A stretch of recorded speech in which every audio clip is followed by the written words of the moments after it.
Greetings, everyone. The purpose of the following slideshow is to introduce you to the In2Out protocol and SF-CESS's In2Out protocol discourse cards.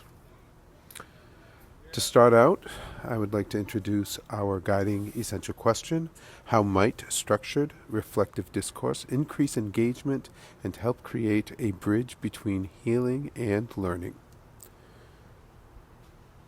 Would like to offer the following quote: sometimes you just need to talk about something, not to get sympathy or help, but just to kill its power by allowing the truth of things to hit the air.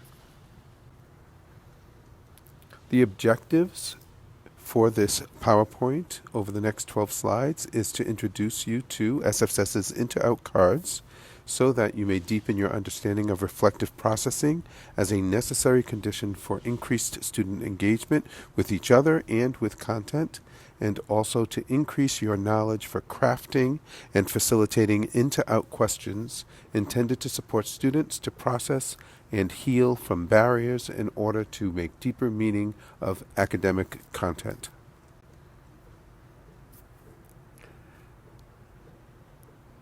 As we think about student engagement, and for many folks who are looking to use the In2Out cards, it's usually because they're looking to scaffold students to engage in their classroom, not just with each other, but also with content. It's important to think about Vygotsky's work around the zone of proximal development, or the ZPD, and this refers to the set of skills or knowledge a student cannot do on their own, but can do with the help or guidance of someone else. This is the skill level just above where the student currently is. One of the most effective strategies to move not just students, but even adults through their ZPD is through scaffolding. And so we will be introducing this protocol, the In2Out protocol, which in fact is a scaffolding process for engagement as well as for a specific topic. It's also important to lift up the fact that our students often need scaffolding because they may be approaching a topic or even just a day with some barriers in place. Following so much shelter in place with COVID-19, one of the greatest barriers is students reconnecting with school and with each other, but also still living with a lot of the trauma that they experienced from shelter in place. So it's important for us to have in our minds this idea of healing as a necessary condition for engagement and for achievement. And when we think about this notion of healing, it's important to think about even how our brains work. And there's primarily three components of our brains that we want to be thinking of. The brainstem, otherwise also known as the reptilian brain, is the base of the brain, which is asking the question, am I safe? And if it's not getting the answer, I am safe, then it stays in that reptilian mindset, just looking for safety. A condition to help students feel safe and help learners to feel safe often is an example is to create rituals so that students and learners know what to expect. The second brain is the limbic system, the mammalian brain. And this is the part of the brain that's asking, am I loved? Do I feel connected? Is this place a place for me? And this notion can be fostered by making sure that there's relevance and that our content and that our connections are relevant to the learners and to the students, and they see themselves represented within the work. And then finally, the neocortex, or the neomammalian brain, is the brain where we do most of our learning. This is the brain we want activated when we are engaging in academic content. This part of the brain is asking the question, what can I learn from this? This is where we move into the rigor of the work that we're looking for. Too often, our classrooms are situated where we're prioritizing the need for this part of the brain to be activated, but we haven't invested in the context or the conditions to move into the neocortex. And we have students, especially students who have experienced harm or trauma, who are still situated in their brains working from the brain stem or the limbic system.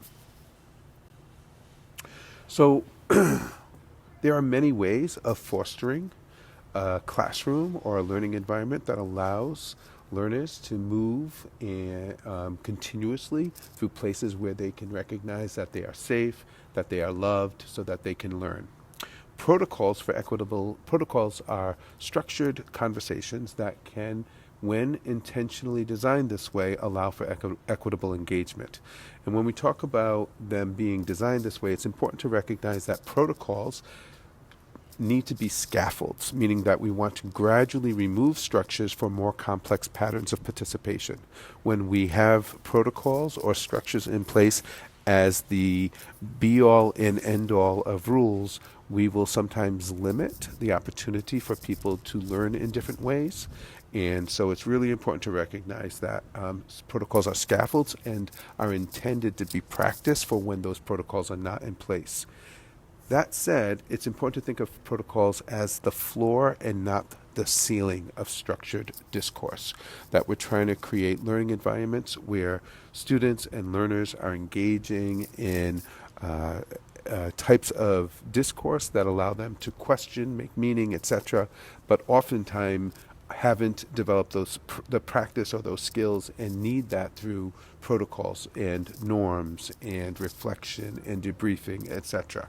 So it's just important to remember that while we're introducing a protocol to do this, the idea of protocols is meant to open up the doorway for equitable engagement, but also is meant to be a scaffold that ultimately can come away so that students can demonstrate those skills on their own.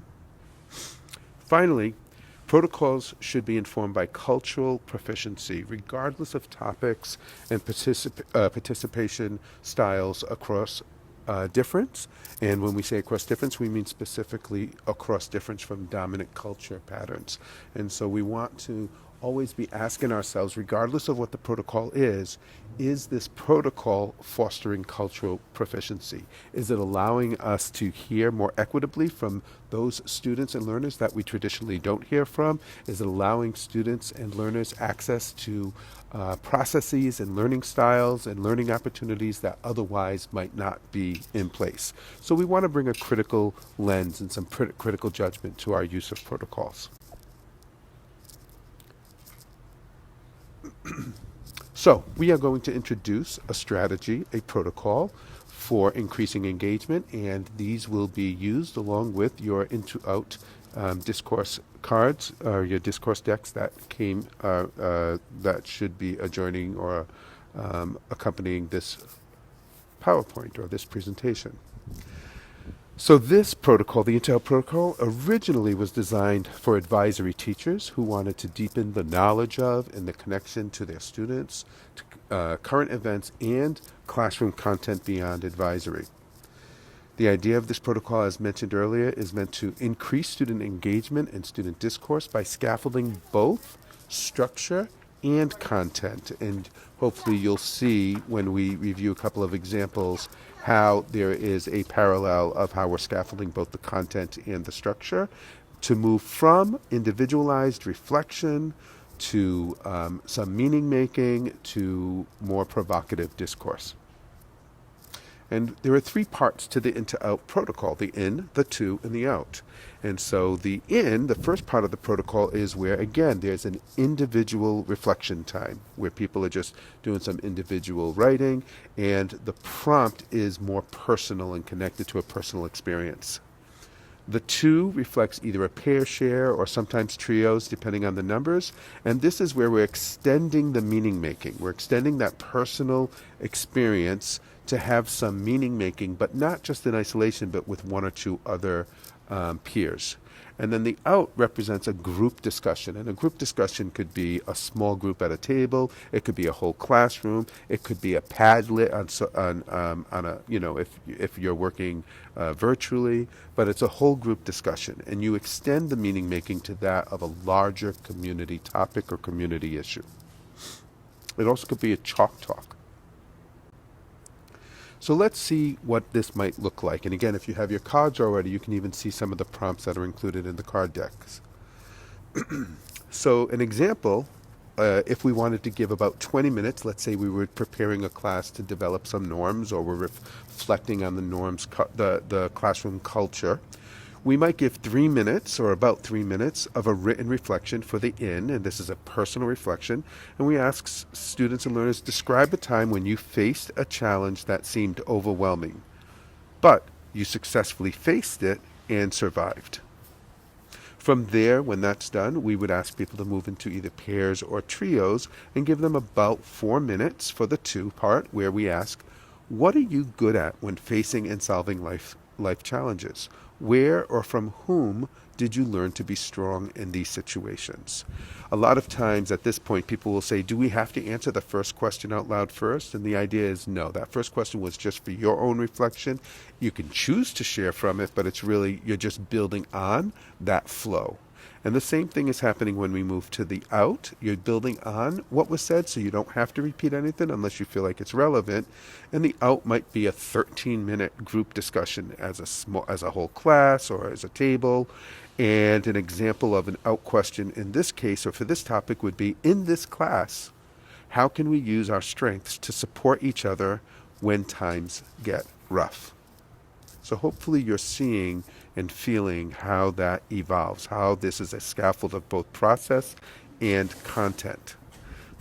As we think about that process, one of the questions, some questions actually meant for you to reflect on your current practices. How do you establish rituals in your practice currently? How do you scaffold to deeper and more complex skill and knowledge? And finally, how might this process increase engagement of your least engaged students? And how will you know? Let's do another example. This is if we wanted to do about a 10-minute example for the beginning of a class as a warm-up. So the question could be a written reflection again. Describe your favorite lesson from last semester. And hopefully you can see how these questions, you can adapt and adjust them to be more specific or relevant to your class space, your time. The two could be a 2-minute pair share. What makes any class or lesson enjoyable to you? So we're asking them to extend their meaning to that around what makes it enjoyable for them. And then the out could be a small group charted discussion where the small groups take notes and submit the notes for about 6 minutes. What makes this class more engaging for each student? Or you could even ask, what could make this class more engaging for each student? So what about the topics? Again, you'll see a whole set of topics in your In2Out cards, but you should also be thinking about topics that you want to take up or that your students do. So some questions for you to carry from this brief presentation.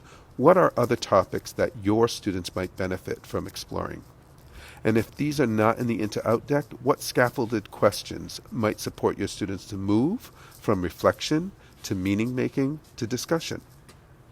Some examples for you to think about that have come up over the past couple of years for classes using this have been COVID-19 has been the big one, and illness and how students have experienced it, or even just the isolation.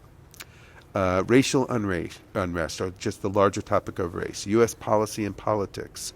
I mentioned this already, isolation and depression, justice and power, as well as emotions, fear, love, anger. And finally, resilience and hope.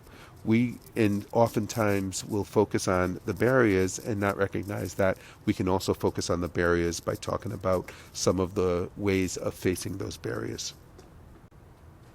So in closing, I want to go back to the question and ask you just to identify a thought or just attach yourself to a thought. How might structured reflective discourse increase engagement and help create a bridge between healing and learning? I'll ask you to contact us and connect as you decide to take up and use the In2Out process with your students. If you have questions or you need support, our email is here, thecenter@sfcess.org. Our phone number is here. But also, the best resources often are within ourselves. And so if you come up with questions that work really well, or you want to share some reflections about how it's going if you use this process, hashtag In2Out, but you'll see here our Facebook, our Twitter, and our Instagram links so that you can connect with other educators about it as well. Thank you so much for listening. I truly do hope that you use these cards to help engage and connect with your students, and I wish you the best of luck. Thank you.